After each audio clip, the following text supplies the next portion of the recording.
This is your perfect Christmas main. Vegetarian meatloaf with crispy, golden herb-crusted potatoes. It's hearty, satisfying and full of festive flavor. You won't even miss the meat, I promise. Now let's get started. Here's what you need for the meatloaf. Beyond meat, finely diced onion, grated carrot, chopped celery, breadcrumbs or oats for a bit more protein, tomato paste, soy sauce, vegetarian Worcestershire sauce, fresh parsley and of course salt and pepper. Then for the potatoes. Baby potatoes, olive oil, rosemary, thyme and a pinch of salt and pepper. First preheat your oven to 180 degrees Celsius or 350 degrees Fahrenheit. Then into a big bowl combine the Beyond Meat, onion, garlic, grated carrots, celery, breadcrumbs, tomato paste, soy sauce, Worcestershire sauce, parsley and a good pinch of salt and pepper. Give it a really good mix, you want everything properly combined.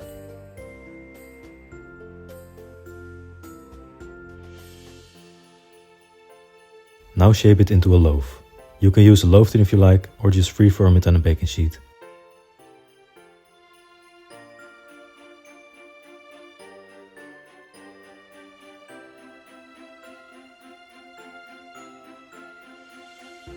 Pop it into the oven for 40 to 45 minutes until it's firm and golden on top.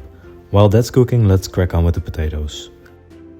Right, grab your peeled baby potatoes, cut them in half and get your skillet hot over medium heat. Add a couple of tablespoons of olive oil, enough to coat the bottom, and then spread the potatoes out in a single layer. Cook them over medium heat, stirring every few minutes to get all sides nice and golden. This takes about 10 to 12 minutes, so keep an eye on them and don't rush it. Once the potatoes are beautifully golden, sprinkle over your rosemary, thyme and a pinch of salt and pepper.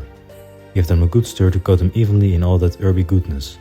Then turn the heat down slightly, cover the pan and let them cook for another 10 to 15 minutes, stirring occasionally. When the meatloaf is done, let it rest for about 5 minutes. This helps it hold its shape when you slice it. Then slice it up and get ready to plate. Here it is, vegetarian meatloaf with herb-crusted potatoes. Crispy on the outside, fluffy on the inside, and the meatloaf? Packed with flavor, hearty and perfect for your Christmas table. And that's it for this recipe. Give it a go and let me know how it turns out. Don't forget to like, subscribe and check out the blog for more festive recipes.